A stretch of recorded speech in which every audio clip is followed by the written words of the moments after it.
right, well, I was either going to do my presentation on one or two things today. I was either going to do it on the crack vulnerability that came out a couple weeks ago, or I've always wanted to do one on IPv6, and so that's why the first email that came out said that it was going to be a surprise, because it was between one or two.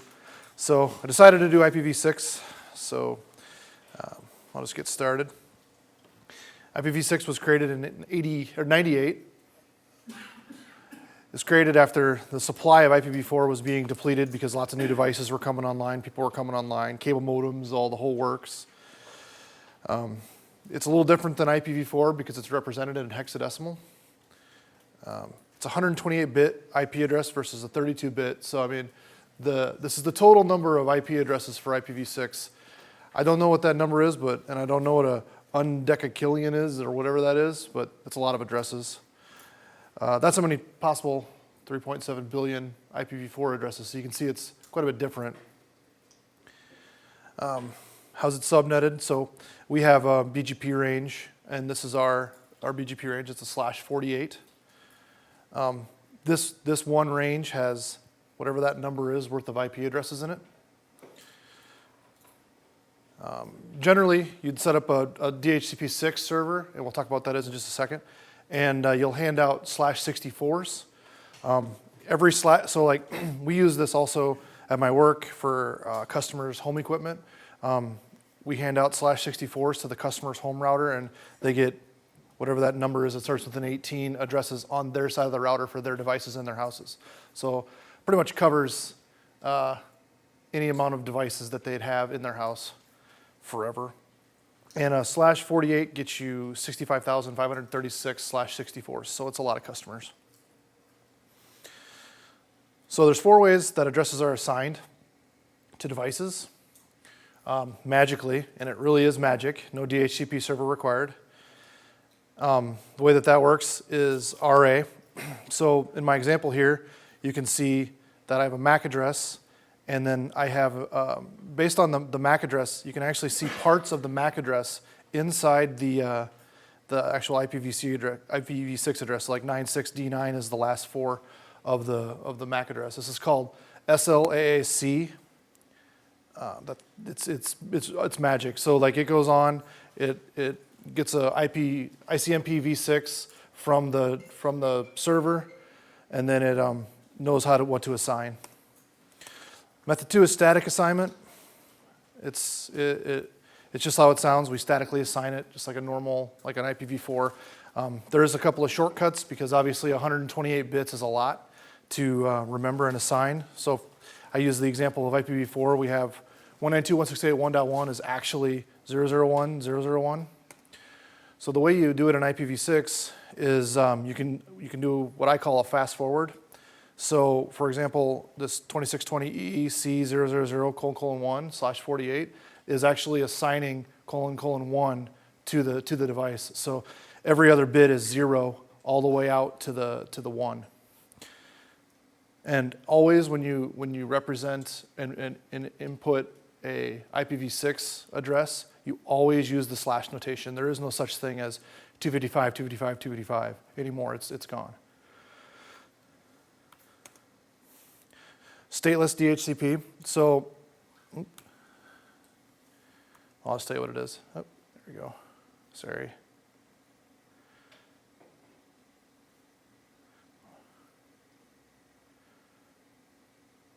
So, okay, stateless DHCP-v6 is a method that lets you pass.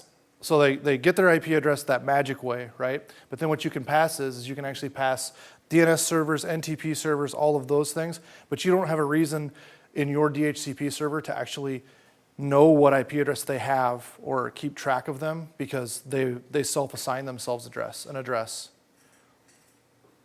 Stateful DHCP-v6 is just like it sounds, just like IPv4, where the client comes up, they do a DHCP request, and then they get all of the IP, they get NTP servers, DNS servers, the whole works. I mean, it's a standard DHCP. So, as I said before, we use the /64s. We assign those to customers, which is that really big number. So what we do is in the customer's like Netgear router, there's a DHCP, there's a IPv6 option in there. And what you do is you plug it in, it'll come up and do an SLAAC, that's the magic address. And then the router itself does a DHCP request. And when it does a DHCP request, we send it a /64 of addresses. It assigns those addresses to the inside of their router, and then they can use those inside of their network. So IPv6 is a lot different than IPv4 because there is no such thing as NAT anymore. NAT is completely gone. So you always think of like your Netgear router or whatever you have in your house as the firewall. It kind of is a firewall, but it wouldn't be what I'd actually call a firewall. It's a NAT device. IPv6 removes anything to do with NAT. So how do you be secure? You use routing rules instead. So in a firewall, you might write a rule that says block port 25 on the inbound. Well, routing rule is similar. You just say you block 25 from the outside network, from any outside networks, and it'll just block anything coming in. It's just like a regular router. And then here's just a quick. I pulled this off of the router here at the office. We drop port 22 to the host. We drop port 22 inbound and telnet inbound to the whole network, and then we permit IPv6 after that. And then, you worry about, I plug this Netgear in, and there's not very many controls for IPv6 on your home routers. So they have what's called security mode. You check that box, and basically it drops everything coming on the inbound to your house. So the benefit of IPv6 stops any NAT issues. So if anybody has a PlayStation 4 or an Xbox and they always have to like NAT inbound, it removes that problem because you literally have an outside address on your PS4. So there's no NAT problems. So NAT is the mangling of external addresses to internal addresses. So and one thing that's important here is that a lot of big companies, since we're out of IPv4 addresses, a lot of big companies are switching to, they call it ISP grade NAT, which means every customer that doesn't require a static IPv4 address is actually getting put behind a NAT. So IPv6 fixes that problem by letting them still have their IPv4 addresses, but they can also have IPv6 straight to the internet. So like services like Google, Netflix, the big companies obviously have IPv6 websites and access. It helps services like VoIP. NAT has always been a problem with VoIP, and this fixes that problem because you're directly connected to the server or the other person. I mean, you can connect peer-to-peer over IPv6 without the worry of NAT. Okay, so here's the usage of IPv4. So at the top right of the chart, you can see all the different companies or whatever. We're Aaron, we're right in the middle, and that's the orange line. And you can see starting about halfway through 2015, the line goes basically flat. And that's because Aaron is actually holding those IPs. They're not going to give those to anybody. Matt's our resident IP address getter, and I know the last time we got a /24, we had to pay $20 an IP. So from a third party, not from Aaron, because Aaron will not assign you any more addresses.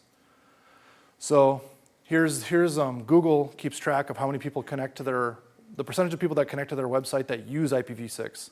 And I know like Comcast and Time Warner and those guys, and IGL Teleconnect here in Spencer, they use IPv6. And so, I mean, you can see, obviously, those companies starting to do that is making a huge difference.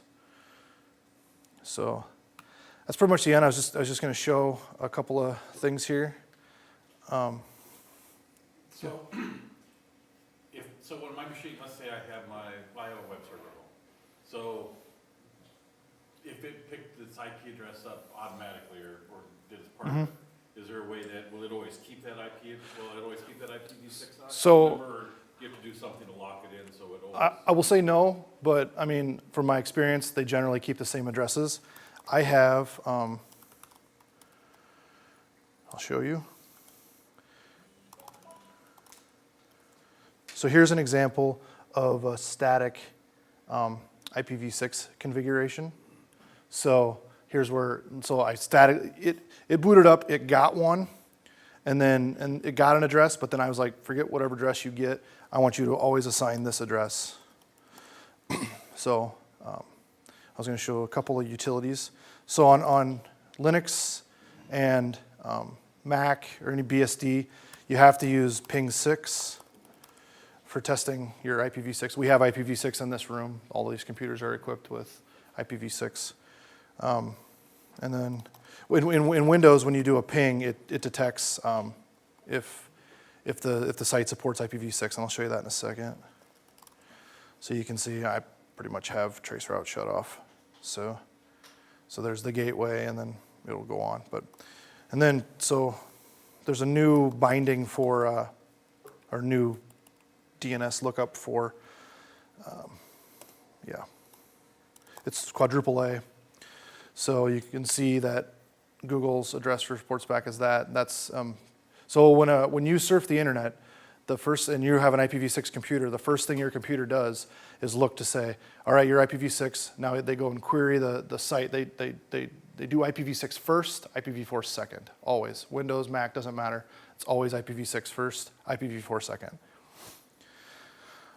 That's pretty much the utilities. There's a lot to know about it. This is like a quick primer on it. I don't like to burn up a lot of time, but I can answer some questions if anybody has questions. Matt? So with IPv4, if you give something a public address, it's directly exposed to the internet, and there's security issues. Most people put stuff behind routers, and they can't necessarily see that exposed in the public internet. What kind of security issues do you see for everyday users with IPv6? Well, the good news is that the routers that are going to your house, like that you would install in your home network, they come by default with security settings turned on. So you'd have to go and You'd have to go and disable expose yourself. Yeah, you have to do the opposite, right? Yep. So don't shut those off. Well, and if you know what you're doing, the thing is like people with PlayStations and stuff, they may need those ports open directly to the internet. So you just go in a router, you make the port change, and then you're good to go. A lot of your routers also I have a PlayStation, or I play this game built into them. You can say enable World of Warcraft, enable Call of Duty, and it knows what ports need to be open. Sure. It pre-does it for you. Well, the really bad thing is PlayStation 4 up until this last release, or I think it's beta still, PlayStation 5, they still don't support IPv6. Xbox does. So you can easily put those behind a ISP grade NAT, and then they can still get to Xbox and play the games.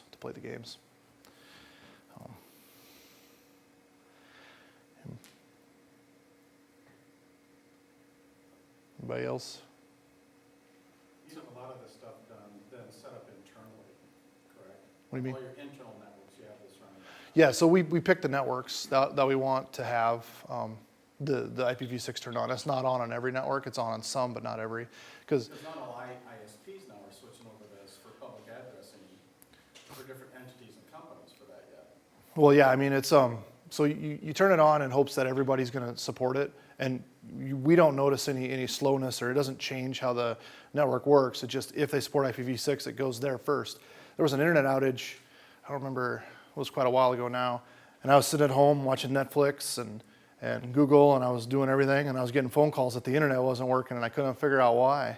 And then I looked, and it was INS was having a problem with their IPv4 stuff bouncing, but the IPv6 stuff was still solid. Yeah.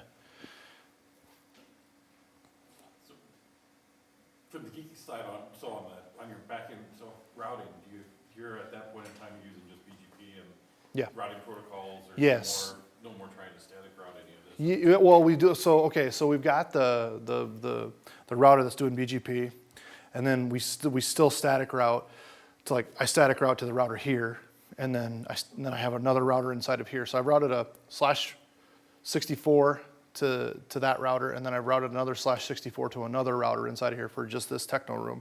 Has its own block of IPv6. But we do static route it. So in like the /64, are you counting, is it still gonna be like where the subnet is? So like the 2607 F8V0, that would be a certain slash up to Yeah, yep, correct. That's correct. Yeah, so the one I showed earlier, that was so this is our 2620EEC00::/48. That's the subnet for for that whole block. Okay, yeah. And the smallest subnet is a /128, which is down to the 4 addresses or the 2 usables, just like a /30.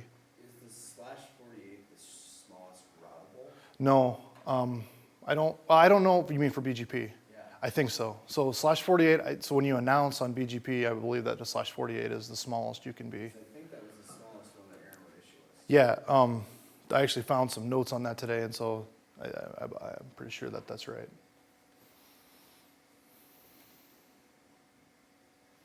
That's a lot of addresses. It's a ton of addresses. I mean, every device has one now. So if you have a Verizon phone and you go to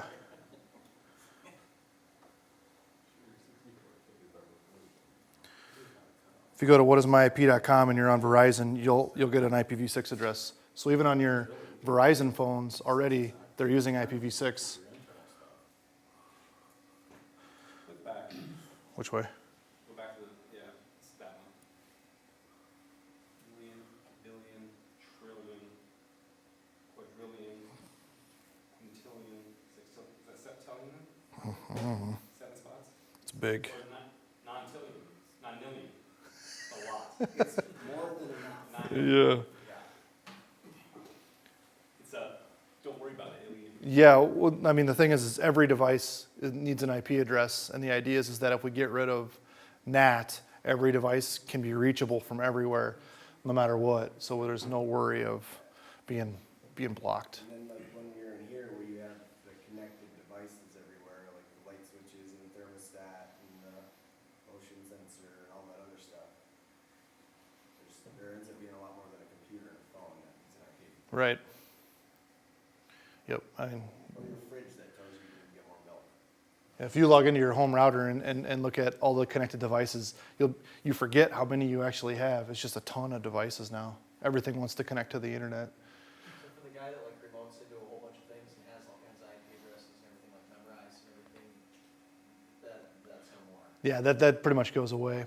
So I domain and have a lot of stuff. There's some other cool stuff I didn't talk about with IPv6, and one of those is it has built-in support for VPNs. So you can do some pretty cool stuff there. I don't understand that yet. I mean, it's not something that I need it for, but it's built into the protocol versus a layer on top of the protocol. So yeah, you're not going to remember these addresses anymore, like you could remember the other addresses. How much of the Mac is used? So there's a mathematical formula to figure that out, and I can't remember exactly what it is, but some of these bits are flipped. So there's 1196D9. FE is a flip of CB, and I don't remember exactly how they do it, but there you go. You got CB, FF, So you could track a device. sort of. So like my computer,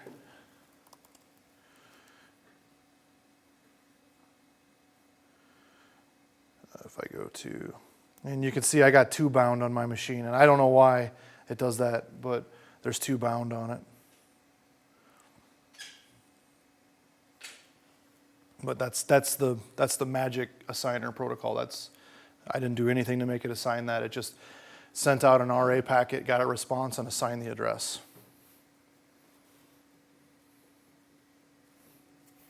Even though you don't have a IPv6 DHCP server running internally here. Correct. All we have is RA turned on the router, which is pretty much default. So then where are you pulling the address from? It makes it up. So It makes its own address. yes, the device actually makes its own address. I'm just looking at something like this, and I mean, with the remote locations that I have, I mean, trying to implement this across my VPN tunnels and having that translation all happen. So I don't think IPv4 goes away. So So I'm just wondering, like, if my ISP comes to me and says, Dan, there's no more static, version 4s, you gotta do 6s. yeah, But I could still go and keep my version 4 stuff internally right, if I needed to, for now. right. There's some other stuff too, like 6-to-4 tunnels. So if your ISP doesn't support, most of them are going away, but if your ISP doesn't support IPv6, you can still get IPv6 addresses with this 6 to 4 tunnel. I don't understand that either, but basically they decided that those tunnels were actually slowing adoption rates because people would just get a 6 to 4 tunnel when they wanted to be on IPv6. So they actually got rid of most of those services. As far as the ISPs are concerned, ARIN in the United States is actually pretty stringent about utilization of IPv4. So they have to do reports, and if they don't utilize IPv4 to a certain extent, they have to return the address blocks. And at $20 a pop, most companies don't want to. So, Yeah. so if my router at home, if I do IPv4, if I turn on version 6, and my router's capable of doing that, it just assigns itself a 6 address and starts broadcasting out to others? Yeah, so there's a thing called the link local layer, and that's like 127 or it's like a private address space, and that's how they actually communicate before they even come up to the part where I can surf the internet. And so what your router will do is it'll come online, it'll do a Slack, it'll go and assign itself an address, and then it will actually, if it's a router, it'll go out and do a DHCP request for a /64. Get a response for the /64, your Netgear then, or whatever your router is at home, will get assigned the /64, and then all the devices on the inside of your network that are doing RAs and Slacks will get an address, just because If my ISP. if your ISP supports it, Supports yeah. it. And I don't know if Mediacom does or not.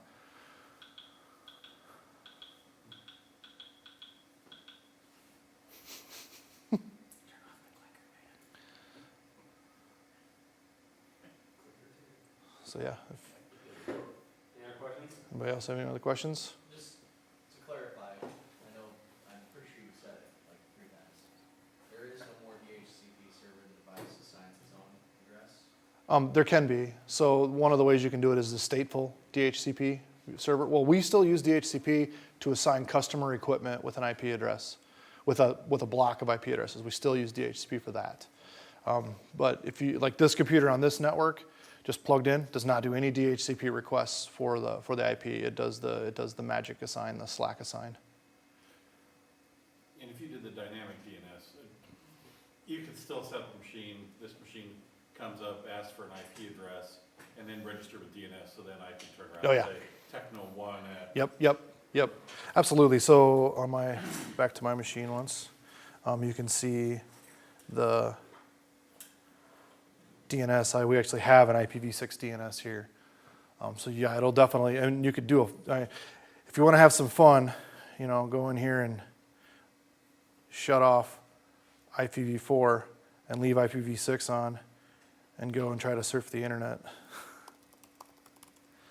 Some sites will work, some sites don't. I mean, Facebook stream live, just stop. oh, maybe. It's timing out of all those other DNS servers. So, but anyways, And we're back, folks. I don't think it quit. No. No, it did. It definitely died right there. Like this is buffering. So, I guess I guess that's it. that's it.